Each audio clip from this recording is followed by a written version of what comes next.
Saya Cynthia Rompas masih menemani Anda di Kompas Petang. Saudara, Carta Politika Indonesia kembali merilis hasil survei elektabilitas bakal Capres dan Cawapres.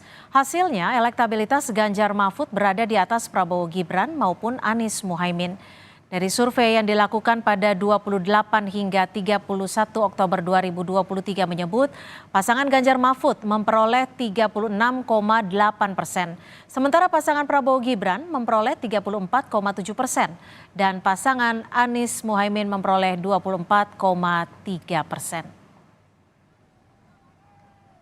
Berdasarkan survei yang melibatkan 2.400 responden ini, pasangan Ganjar Mahfud berada di angka 36,8%.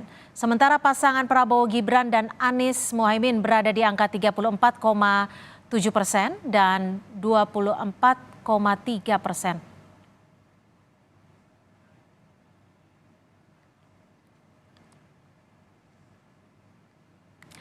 Dan saudara, untuk membahas lebih dalam terkait hasil survei terbaru ini, kita segera bergabung dengan Direktur Eksekutif Carta Politika. Sudah ada Mas Yunarto Wijaya melalui sambungan daring. Selamat sore Mas Toto.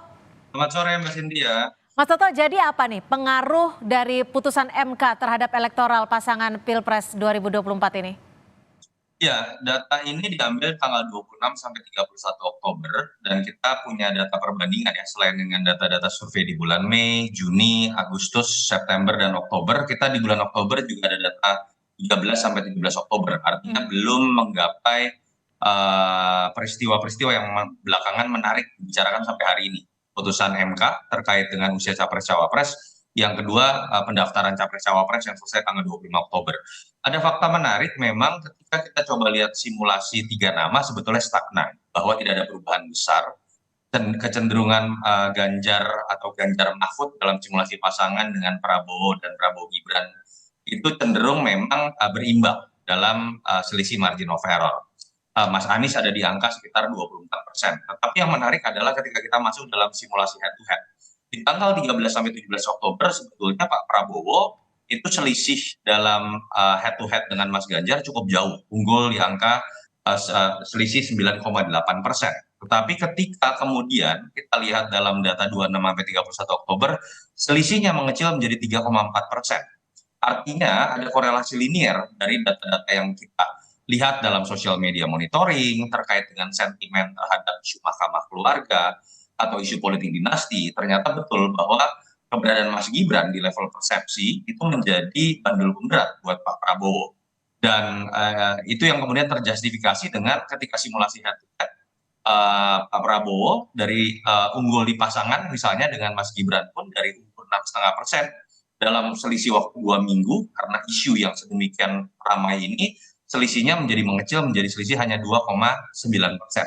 Itu yang menurut saya akhirnya jadi PR buat Pak Prabowo, suka atau tidak serangan-serangan atau kemudian opini negatif, dan itu bukan hanya dari lawan politik ya, tapi kalau kita lihat tokoh-tokoh dalam maklumat Juanda itu kan bukan pihak yang partisan, tapi pihak yang sekedar mempertanyakan kenapa politik dinasti dan potensi penyalahgunaan wewenang atau kekuasaan itu harus muncul pada masa Pak Jokowi.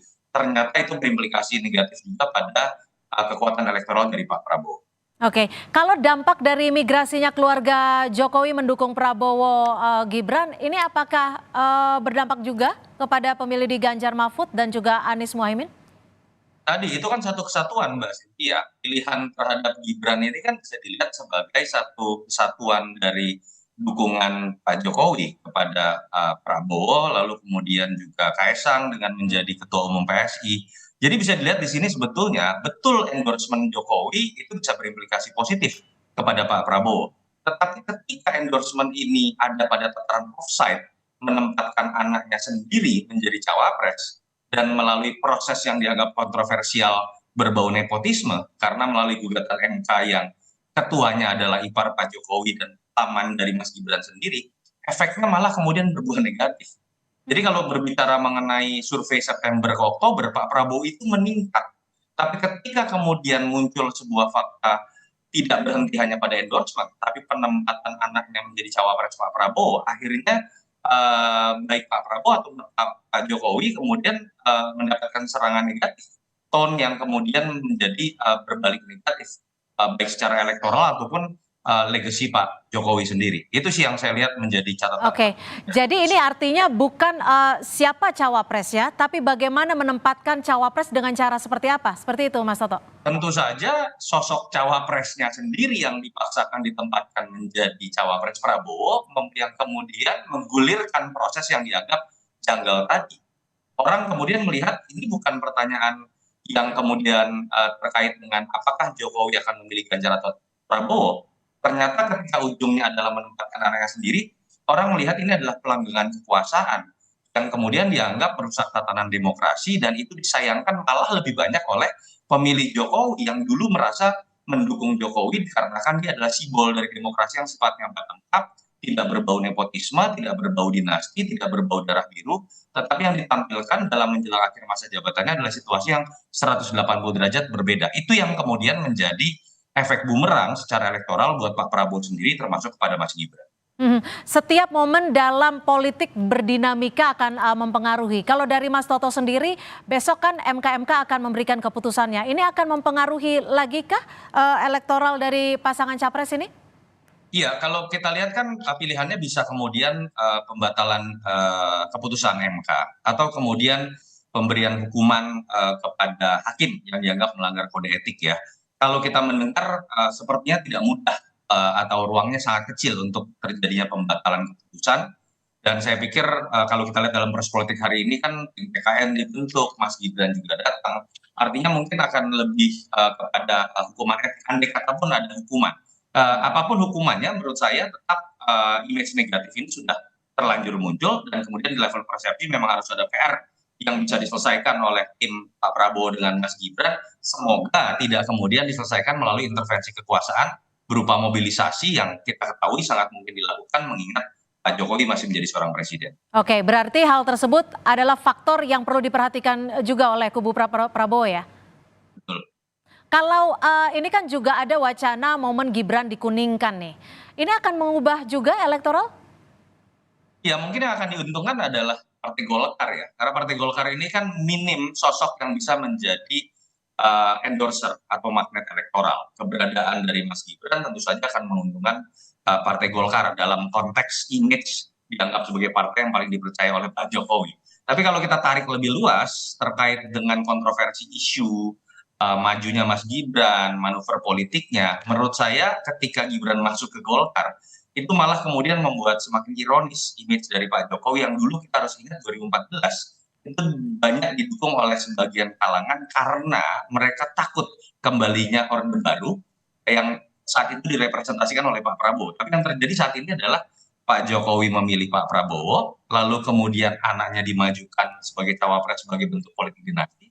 Oke. Dan anaknya dimasukkan oleh Pak Jokowi, tanda kutip atau direstui oleh Pak Jokowi ke dalam partai yang selama ini dianggap sebagai representasi dari Orde Baru. Menurut saya paripurna. Oke, Mas Toto, ini kalau Anda menyebutnya kontroversi isu akan menjadi pengaruh yang cukup besar, lalu hitung-hitungannya bagaimana sih? Siapa yang akan diuntungkan nantinya dan siapa yang akan dirugikan ketika kontroversi isu ini akan semakin meluas? Ya, kontroversi isu yang semakin meluas, pertama malah akan menguntungkan pasangan Amin ya, kalau kita lihat. Karena kecenderungan kekecewaan terbesar dari pendukung Pak Prabowo yang tidak bisa menerima Mas Gibran itu adalah basis pendukung Pak Prabowo yang berasal dari investasi elektoral 2014 dan 2019. Pendukung Pak Prabowo di 2014 dan 2019 ini cenderung anti Jokowi loh, harus kita ingat. Karena persaingan Pak Jokowi dengan Pak Prabowo, sehingga bukan tidak mungkin kekecewaan itu akan kemudian bermigrasi kepada pilihan kepada Anies Baswedan dan Caimin sebagai simbol dari antitesa Jokowi. Di satu sisi, Mas Ganjar juga berpeluang untuk kemudian mendapatkan basis pemilih kritis yang tadinya misalnya merasa lebih yakin dengan Pak Prabowo karena isu tugas partai dari Mas Ganjar atau tidak sukanya dengan PDI Perjuangan, tetapi dengan offside-nya pilihan atau direstuinya Mas Gibran sebagai cawapres, menurut saya bukan tidak mungkin itu akan membuat pemilih yang tadinya tidak ke Mas Ganjar malah kembali ke Mas Ganjar. Baik, terima kasih Direktur Eksekutif Carta Politika Indonesia, Mas Yunarto Wijaya sudah bergabung bersama kami di Kompas Petang. Terima kasih, sama-sama.